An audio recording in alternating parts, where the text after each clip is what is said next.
Hi guys! Today I got a video that might be the best video I ever made for you guys. This video will help you survive riding a motorcycle and will make you instantly a better rider. So without any further ado, let's jump right into this one.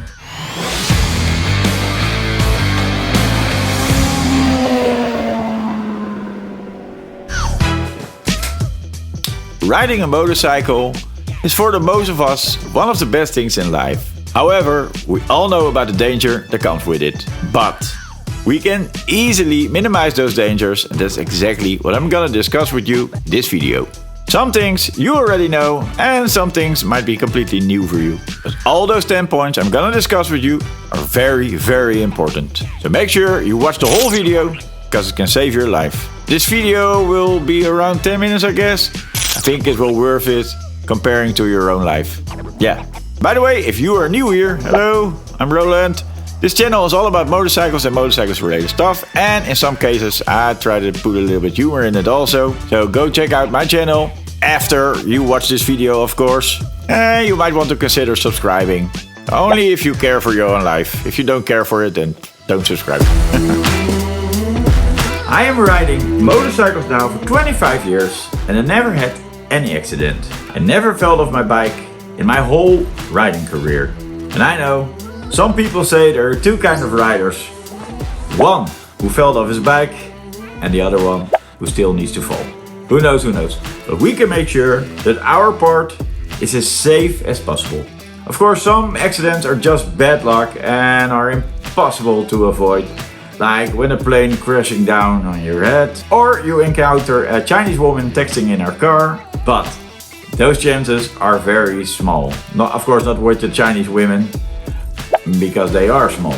If you have close calls on a regular basis, I suggest then watch this video twice. I'm just saying. So, how did I survive 25 years of riding a motorcycle? I'm gonna take you through step by step. Point number one is what I'm basically am about to do now.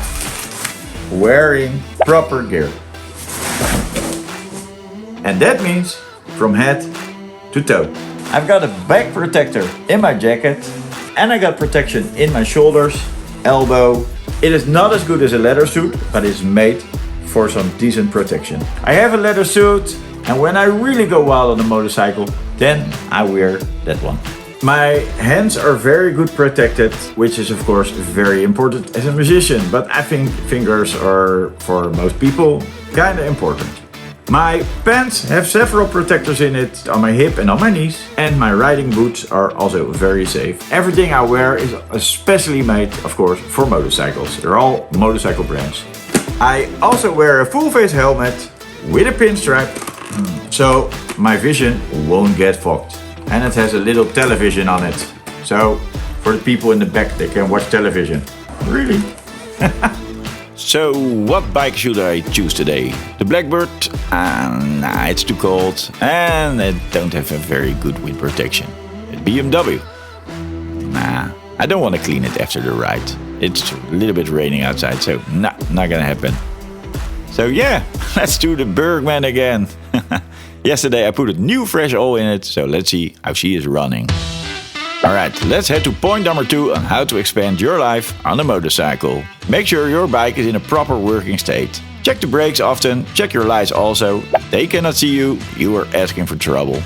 Clean your headlights when they are dirty and make sure you also do that on the backside of your motorcycle. Check your tires and your tire pressure. Riding with the wrong tire pressure can be very dangerous. Your bike will handle different and taking a corner can be a complete new experience, but not a good one. And no, this is not how you check it. Use a proper tire pressure meter, like I'm doing right now. Point is, maintain your bike and don't buy critical parts in China. Good, now we have done that, let's move to the next point. Point number 3, your handlebar grip. I've told this many times before, I think, but hold your handlebar grips loose like you're holding a little baby bird. With a strong grip, you can easily stress the bike and amplify all sorts of moves you don't want. Most people crash in turns because they stress out the bike in a corner. When your bike slips a bit in the corner, just let the bike do its job. It won't fall out of the corner because the rules of physics won't let it happen. However, you can make it happen by forcing the bike to handle different by a strong grip. There will be a video about that in the future. For now, just hold the handlebar grips as light as possible. Point number 4. Slippery stuff. Tar stripes, white lines, especially when wet, can be very dangerous. So what you do is, you ride not over the thick part of an arrow, but over the smallest part. Try to avoid riding on tar stripes. When you're in a corner, you might feel your wheels slip a little bit on them. Don't worry, you are not gonna fall, but it can feel very scary. The problem is more when you're braking hard on those slippery lines. Then your wheels can slip beneath you and a crash will follow. Keep your eyes on the road. And that brings me to my next point. Point number 5, vision. I could make at least 10 videos about vision, but let's try to break it down in a few lines.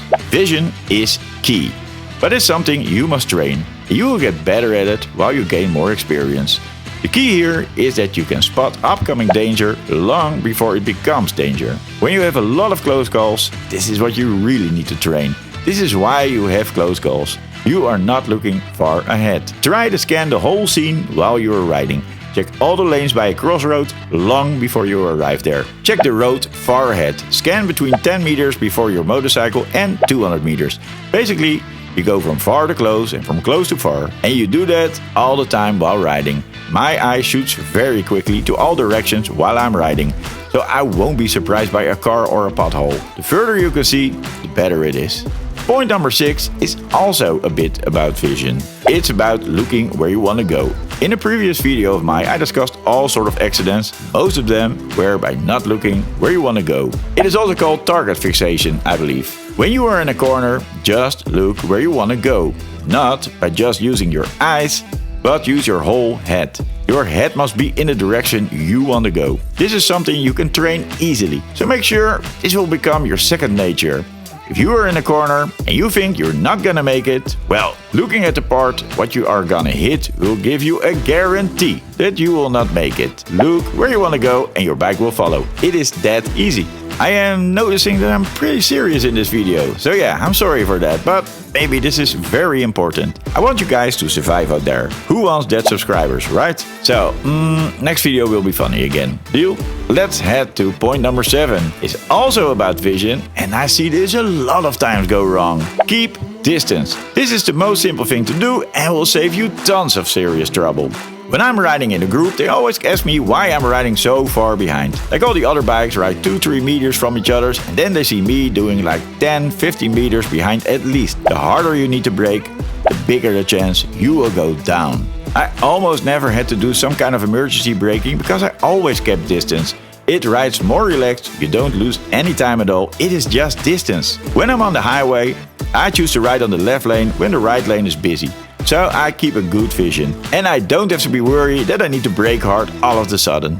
Here in the Netherlands, it's not allowed to ride long on the left lane, but I don't care, I will always choose the safest way. And if that's not allowed, then too bad, but I will always choose the safest way.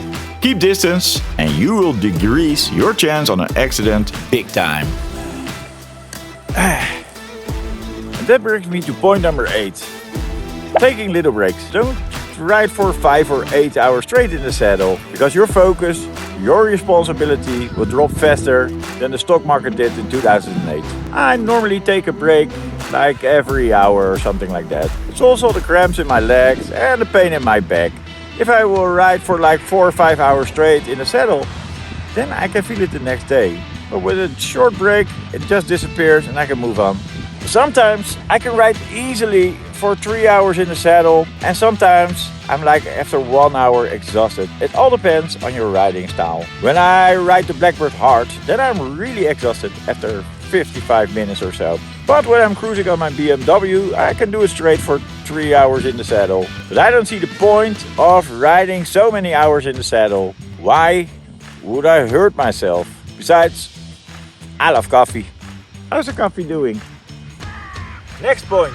Always expect the unexpected.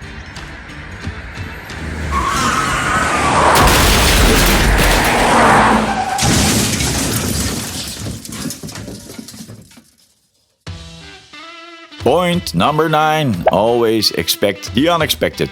When you are riding in a street with parked cars, always expect the unexpected. A car could suddenly drive away from it and hit you. Remember, Cars are here on the road to kill us, and they will when they get a chance.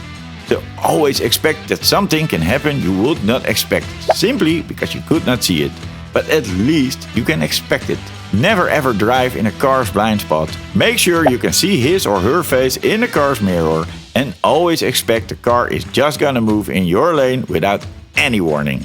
So how do you deal with that? Don't ride too close to the car, but more to the end of your lane. Give a little bit throttle so you're not riding next to it. With parked cars, slow down your speed and ride as far as possible from the parked cars. Busy streets, cities, anything can happen anytime. So slow down there and use your eyes twice. This can save you a lot of trouble. People don't watch, but make sure you do. It is not important whose fault it is. The only thing that is important, don't crash or die. Speaking of dying, that brings me to my last point. The risk is in your right hand.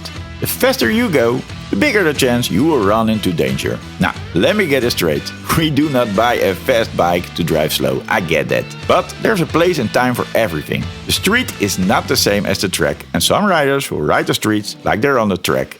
Those guys probably all crash in the end, simply because the street is not built like a track. On the tracks, you won't find upcoming traffic, there are no Chinese women in little cars texting, or any other cars who wants to kill you. Well, except for the Nürburgring in Germany, where cars and bikes ride together. Yeah, I know, it sounds a bit dangerous. I love to drive fast on my motorcycle. That's one of the reasons why I do ride. But there's a clear difference between fast and insane. Putting your knee down in the street, that's just plain stupid, and you should do that only on a track. Really, trust me on this one. That is, of course, if you want to be safe. That was the whole point of this video after all. For me, I love riding fast. I did not buy a Blackbird to drive 80 km an hour, but I don't drive fast everywhere. There are parts where I can throttle it all up, where the risk of danger is still at the absolute minimum. And there are parts where I don't rush it up, like in the city as mentioned earlier. It is very important that you use your brain when riding and that your speed is suiting the environment. When those don't match, trouble will find its way.